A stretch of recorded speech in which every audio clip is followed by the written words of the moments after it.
Bienvenue dans cette nouvelle vidéo. Aujourd'hui, on fabrique des sous-verres en bois gravés au laser. Alors premièrement, je vais vous montrer comment je fais le design à l'ordinateur, puis ensuite je vais vous montrer comment je vais fabriquer les sous-verres. Restez à l'écoute.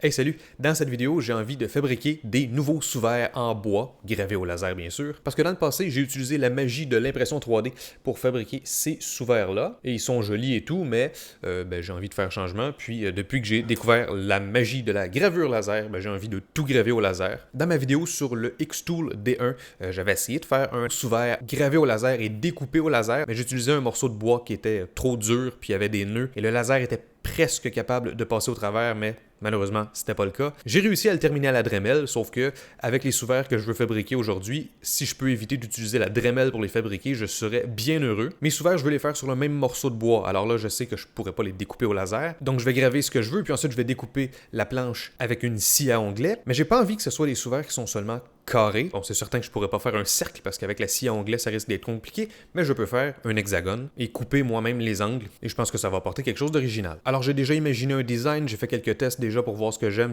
moins. Alors, en premier lieu, dans cette vidéo, on va faire le design des sous-verres. Ensuite, on va faire la gravure, ajouter probablement une couche protectrice pour protéger le bois. Alors, j'espère que vous allez aimer ça, peut-être que vous allez apprendre 2-3 trucs. Et si vous avez des astuces à me partager, n'hésitez pas à laisser ça en commentaire. Donc, premièrement, mes sous-verres, j'ai envie de les faire avec un thème café. Donc, sur Google, j'ai écrit vecteur café.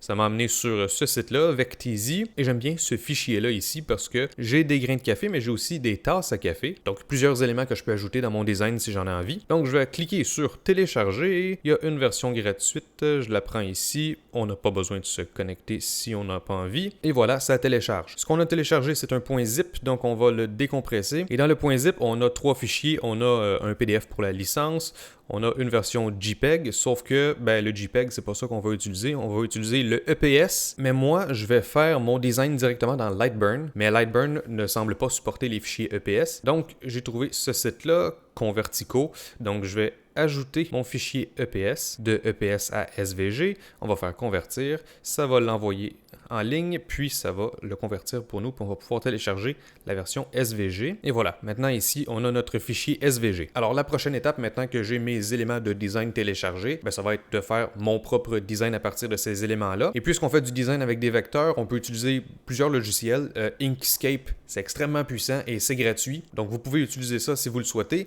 Moi, je vais y aller directement dans Lightburn. Donc, Lightburn, c'est le logiciel que j'utilise pour piloter mon laser, mais ce qui fait que Lightburn est intéressant, c'est que ça inclut un éditeur de vecteurs. Alors, je vais cliquer ici pour importer. Mon SVG, il est juste là. On va faire ouvrir. Et là, on voit que c'est un petit peu trop gros, donc je vais rapetisser tout ça. Je vais dégrouper en cliquant en haut ici, Ungroup. Là, il y a un genre de carré ici, je vais le supprimer. Moi, je vais seulement utiliser ces grains de café ici. Je vais pas utiliser ceux-là parce que, si je vous montre le design, ceux qui sont pleins, on peut faire juste le contour si on veut, comme ici. Mais ceux qui sont déjà designés comme un contour, vous voyez que ça crée un genre de contour dédoublé. Donc, je vais supprimer ceux-là. Et entre les deux tasses à café, je préfère celle du bas.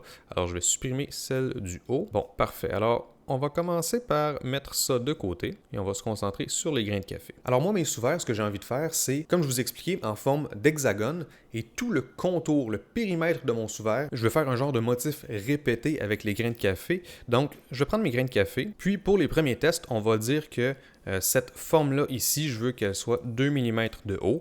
Donc là, vous voyez, ça devient tout petit, mais puisque c'est des vecteurs, on peut zoomer et dézoomer à l'infini, puis ça perd pas vraiment ces détails. Et là, on va répéter ce motif-là. Donc je vais aller en bas ici, Create an Array. Je clique là. Et là, je ne sais pas exactement combien je vais en avoir besoin. Alors, ce que je vais faire, c'est que je vais créer une répétition de 60 par 60. Là, ici, vous voyez, vous pouvez choisir la direction. Moi, je vais les faire aller par en bas. Je vais faire shifter ma colonne des X de 1 mm.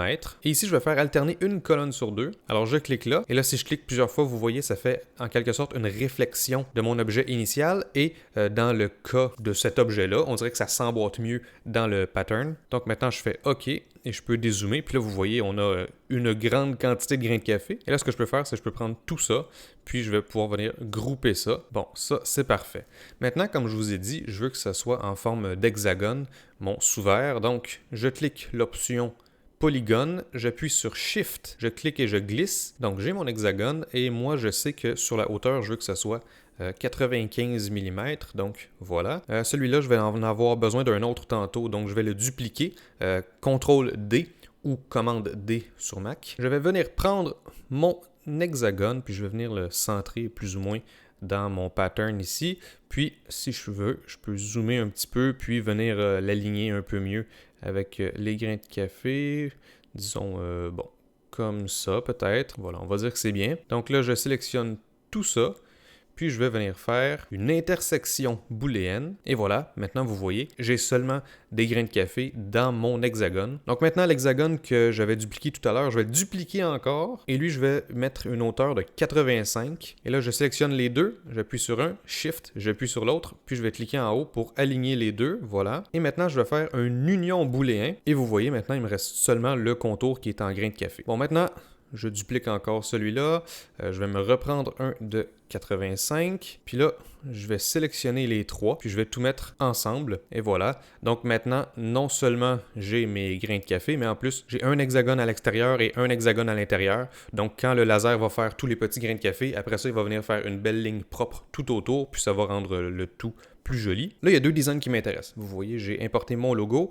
Je vais prendre ma tasse à café, puis je vais la mettre au milieu ici. Et les petits bouts de fumée, je trouve qu'ils sont un petit peu trop grands, donc je vais les rapetisser un tout petit peu, puis peut-être les mettre comme ça, voilà. Puis ça, je vais grouper ça pour que ce soit plus facile à déplacer. Donc, si je mets ça au centre de ma forme, là, je vais le grossir un petit peu. Vous voyez que quand c'est parfaitement au centre, à cause de la poignée ici, puis à cause de la fumée, on dirait que c'est décentré. En tout cas, à mon œil, je trouve que ça semble décentré, même si mathématiquement, c'est centré. Donc, à mon œil, à moi, ça semble plus joli.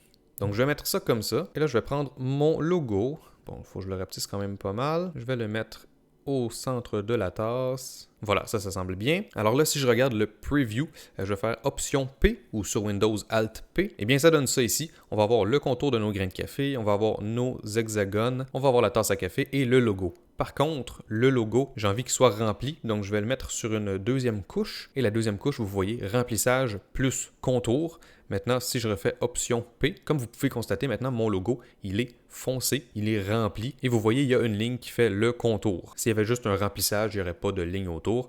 Là, c'est remplissage plus contour. Bon, ça, c'est mon design numéro 1. J'ai envie d'en essayer un deuxième aussi. Donc, je vais dupliquer. Donc, commande D ou CTRL D sur Windows. Celui-là, je le mets de côté. Celui-là, je le mets au milieu. Je vais retirer la tasse. Ça et ça, je veux que ça soit mathématiquement centré maintenant. Pour ce deuxième design, je vais venir faire un octogone. Alors, j'appuie sur Shift et je dessine mon octogone. Et là, comme vous pouvez voir, mon octogone, il a 6 côtés, ce qui est pas super. Donc, on va aller dans Propriétés des pièces ici, puis on va dire qu'on veut avoir 8 côtés. Donc, ça, c'est un peu mieux. Je vais le centrer comme ça. Puis là, je vais le rapetisser un peu. Si je le fais seulement rapetisser sans appuyer sur quoi que ce soit sur le clavier, vous voyez, il rapetisse comme ça. Mais sur Mac, si je fais commande, vous voyez que ça redimensionne autour du centre de la pièce. Donc, les raccourcis clavier vont varier entre Windows, Mac et Linux. Comme je vous ai dit, moi, pour faire ça, c'est commande sur mon clavier. Mais faites une combinaison avec Shift, avec Contrôle, avec Alt. Ça devrait finir par fonctionner. Bon, maintenant, mon logo, même chose. Je peux le faire un petit peu plus gros, peut-être comme ça. Ça, il faut que ce soit une ligne. Je vais le mettre sur la couche 0. Et là, regardez bien ce qu'on va faire. On va le dupliquer.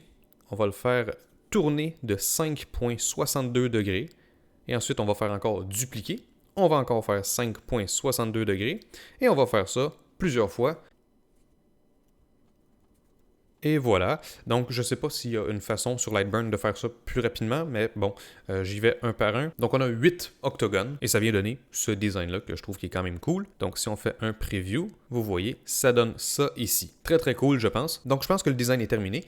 Alors là, il faut régler vitesse et puissance du laser. Donc, bien sûr, ça va être différent pour tous les lasers. Moi, je vais utiliser le Xtool D1 10 watts en sortie. Et dans le mode d'emploi, c'est recommandé pour le bois 6000 mm par minute à 75% de la puissance. Selon mes tests pour ce type de design où est-ce que j'utilise un bois qui est très dur et j'utilise aussi un pattern qui va faire en sorte que le laser doit faire tout plein de tout petits mouvements, eh bien j'ai déterminé que pour moi, il faut que j'aille à 4000 mm par minute, donc plus lentement que ce qui est recommandé dans le mode d'emploi. Mais je peux baisser la puissance à 50% au lieu de 75%. Ensuite, je vais y aller avec ma couche bleue. Je vais prendre les mêmes paramètres, 4000 mm minute.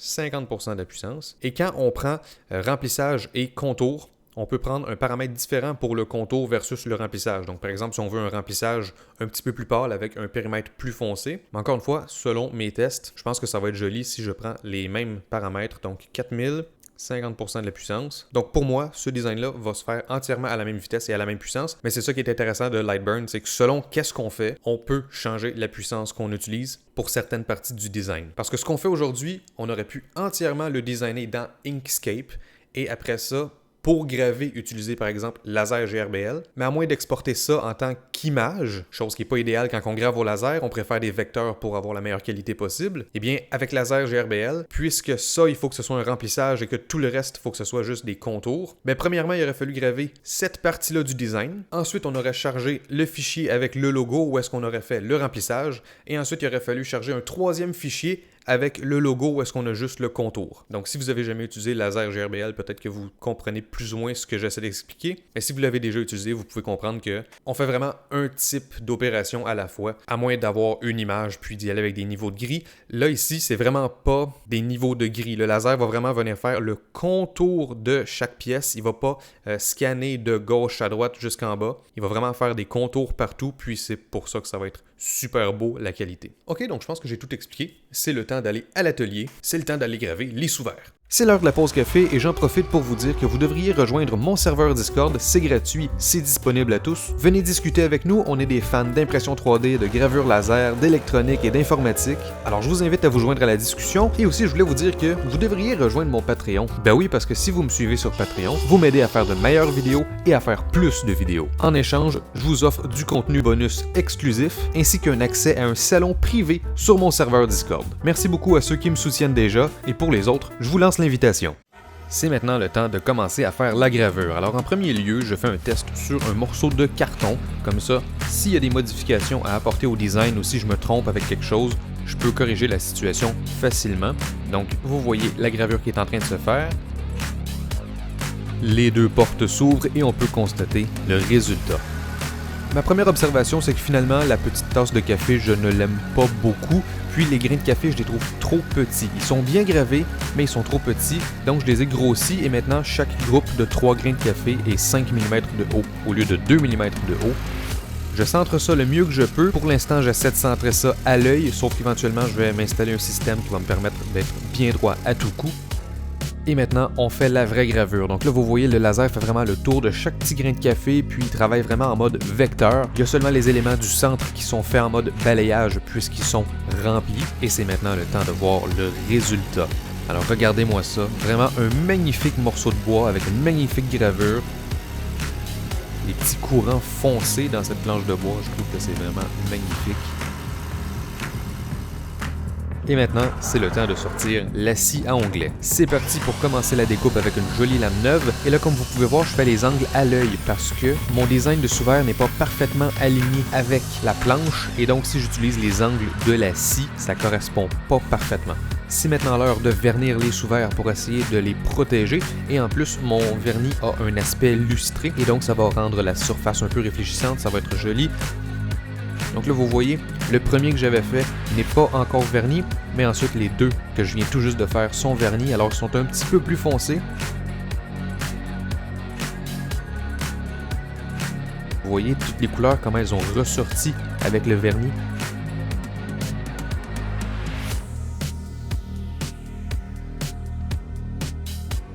Et là, avec la lumière du soleil, vous allez voir l'aspect réfléchissant que le vernis a apporté.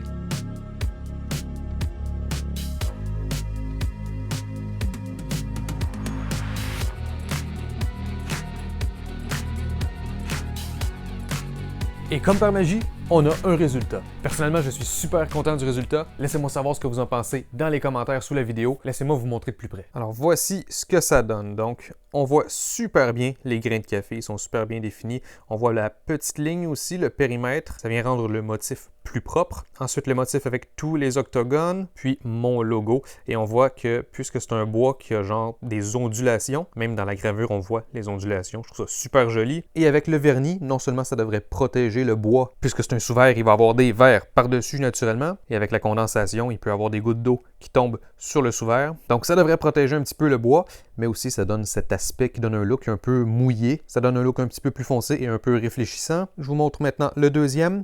Même qualité, hein, même chose.